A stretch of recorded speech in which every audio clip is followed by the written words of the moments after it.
पाकिस्तान के नए निज़ाम हैं शहबाज शरीफ। पाकिस्तान के पंजाब प्रांत की नई मुख्यमंत्री बनने जा रही हैं शहबाज की बेटी मरियम। आसिफ अली जरदारी पाकिस्तान के नए राष्ट्रपति बनेंगे। वही आसिफ अली जरदारी जिन्हें मिस्टर 10% कहा जाता था जब पहली बार राष्ट्रपति थे आसिफ अली जरदारी, और ये कहते थे कि कमीशन लिया करते हैं हर एक सरकारी काम को एग्जीक्यूट करने में। दानिश हमारे साथ में। दानिश, शहबाज तो बन गए, बनने जा रहा है निज़ाम। सवाल लेकिन यह है कि स्टेबिलिटी कितनी आएगी। खबर एक ये आ रही है कि जनरल असीम मुनीर पर्दे के पीछे से ये चाह रहे हैं कि इमरान उनकी 3 शर्तें मान लें और इमरान को ही निज़ाम बनाया जाए। क्या हो गया पिछले 1 महीने में? वो जनरल असीम मुनीर जो इमरान के खिलाफ थे, एकाएक इमरान उनकी चाहत कैसे बनने लगे? इमरान की चाहत के पीछे के बनने की वजह जो है वो जिस तरीके से 8 फरवरी को जो चुनाव हुआ था, उस चुनाव के दौरान जनता ने जो जनादेश के ज़रिए जो फैसला सुनाया, वो फैसले के ज़रिए ये संदेश गया कि जनता ने नियाज़ी को चुना था, ना कि शहबाज को और बिलावल भुट्टो को चुना था। और इसका प्रमाण कई बार कई नेता और कई अधिकारी भी दे चुके हैं। इस वजह से सेना के अब अधिकारी घबराए हुए लग रहे हैं, क्योंकि जनता में आक्रोश दिख रहा है, गुस्सा दिख रहा है, सड़कों पर आ रही है, आंदोलन कर रही है और एहतजाज कर रही है। जिस तरीके से उस तरीके से अभी ही लग रहा है कि पाकिस्तान एक तरफ गृह युद्ध की तरफ एक मिनट रुकिए आप। शहबाज, क्या पाकिस्तान में चूंकि 4 प्रांत हैं, पंजाब, सिंध, KBK और बलूचिस्तान, क्या यहाँ पर वाकई में गृह युद्ध यानी सिविल वॉर की आहट है? अगर है तो शहबाज, नवाज, बिलावल, मरियम, आसिफ अली जरदारी ये सरकार चलाएंगे कैसे? देखिए, मैं जो अभी दानिश जिस बात का जिक्र कर रहे हैं कि सेना वहाँ पर सब कुछ कंट्रोल में रखती है और सेना जिस तरीके से चाह रही है कि नियाज़ी कमबैक करे, वो जो शर्तें हैं वो शर्त अगर मान लेते हैं, सवाल ये है कि अभी तक जो डिसीजन क्यों नहीं हो पा रहा है, उसके पीछे की वजह बताई जा रही है। क्योंकि जैसे पंजाब प्रांत को लेकर बात चल रही थी कि मरियम नवाज़ को लेकर, अभी तक उसके ऊपर कोई फैसला बंदा नज़र नहीं आ रहा है। दूसरी तरफ ये है कि जो पाकिस्तान के जो आवाम है उनका सीधे तौर पर ये कहना है कि हमने जिसको वोट दिया है आप उसको नहीं बना रहे हैं, इसका मतलब आप एक तरीके से डेमोक्रेसी का कत्ल कर रहे हैं। और ये बार बार जब दिखता है जनता को, तो जनता में आक्रोश बढ़ता है और इस बात को, इस सेंटिमेंट को शायद जो है बाकी के जो रहनुमा है वो भी समझ रहे हैं और जो फौज है वो भी समझ रही है। यही वजह है कि इस प्रोसेस के अंदर बहुत लंबा जो है टाइम लग। एक मिनट रवीन जी, 1 मिनट मेरी रिक्वेस्ट है कि अगर थोड़ा आगे आ सकें आप। इमरान खान एक नाम से सबसे ज़्यादा एलर्जिक हैं और वह है नियाज़ी। इमरान खान के साथ अगर नियाज़ी नाम आप लगा देते हैं ना, क्योंकि उन्हें बार बार, इमरान खुद नियाज़ी कबीले से आते हैं, लेकिन नियाज़ी का सरेंडर जो है इमरान खान को भूत जैसा सताया करता है। खैर, क्या नियाज़ी का वाकई कमबैक होगा? देखिए, उम्मीद तो ये इस चुनाव में जताई जा रही थी कि इमरान खान वापसी करेंगे और उसका नतीजा भी बेहद अच्छा भी रहा। इमरान खान की पार्टी को अच्छे खासे उम्मीदवार उनके हैं, वो जीते भी।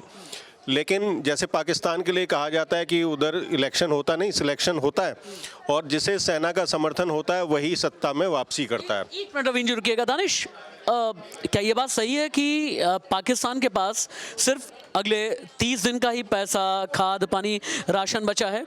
क्या पाकिस्तान महंगाई के किसी ज्वालामुखी पर बैठा हुआ है? बिल्कुल, पाकिस्तान में इस वक्त बस 30 दिन के बाद हाहाकार मचने वाला है, क्योंकि जो कर्ज लिया था 2023 में, वो कर्ज की वो IMF से कर्जा लिया था और कर्जा वो लिया था $3 अरब और वो कर्जे की जो मियाद थी वो 30 दिन के बाद वो उनकी खत्म हो रही है। उसके बाद कर्ज के इतना बोझ तले दबा हुआ है, 49.5 अरब डॉलर के नीचे वो दबा हुआ है। उसके बावजूद अब वहाँ पर जो मरियम नवाज़ आ रही हैं, बड़े बड़े बयान दे रही हैं कि हम शिक्षा फ्री कर देंगे, इलाज फ्री कर देंगे, लैपटॉप बांट देंगे, सुरक्षा व्यवस्था सही कर देंगे। लेकिन कैसे सही करेंगे जब आपके पास पैसा ही नहीं है, आपका कटोरा खाली है, आप ज़बरदस्ती की बातें कर रही हैं कि आप अब ये फला कर देंगे, उससे कोई भला होने वाला नहीं। पाकिस्तान में सरकार चलाने वाले 3 A, आर्मी, अल्लाह और अमेरिका। आर्मी और अल्लाह के नाम पर जो हो रहा है वो तो आपने देखा, लेकिन अमेरिका को पानी पी करके कोसा इमरान खान ने। साइफर केस, वो जो कागज़ दिखाया करते थे कि भाई मेरे पास में सबूत है अमेरिका के खिलाफ।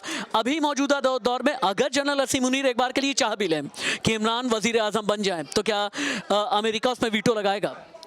देखिए, ये कहना बड़ा मुश्किल है क्योंकि पाकिस्तान के ऊपर कर्जा बहुत ज़्यादा है और वो कर्जा बाया अमेरिका ही पाकिस्तान के पास आता है। ऐसे में जो इलेक्शन में जो दावे होते हैं उनकी हकीकत अलग होती है। ये हमने लगातार पाकिस्तान में देखा है और दूसरे मुल्कों में भी देखा है कि जो इलेक्शन के टाइम जो दावे किए जाते हैं वो अलग होते हैं और इलेक्शन के बाद आम तौर पे नेताओं के जो वो दावे होते हैं वो हवा में घुल मिल जाते हैं और फिर वो अपने जो पाकिस्तान में जैसे हालात बन रहे हैं, आवाज़ भारत से भी आ रही है, आवाज़ पीओके से भी आ रही है कि इंडिकेशंस आप मान करके चलें कि पीओके पर अब बहुत जल्दी भारत का कब्जा तय है। क्या इस हकीकत के पीछे या इस फैक्ट के पीछे भी कोई इन्वेस्टिगेशन है तुम्हारी, दानिश? वहाँ की आवाम ज़्यादा घबराई हुई है। घबराई इसलिए है क्योंकि जिस तरीके से लगातार हमारे देश के प्रधानमंत्री नरेंद्र मोदी जिस तरीके से जम्मू कश्मीर में लगातार विकास कर रहे हैं, रेल परियोजनाओं का शिलान्यास कर रहे हैं, अस्पताल खोल रहे हैं, शिक्षा पे ध्यान दे रहे हैं, वहाँ पे रोज़गार बढ़ाने के साधन तलाश रहे हैं, लोगों को रोज़गार मुहैया भी करवाया जा रहा है, वहाँ अमन अमान शांति की पहल की जा रही है।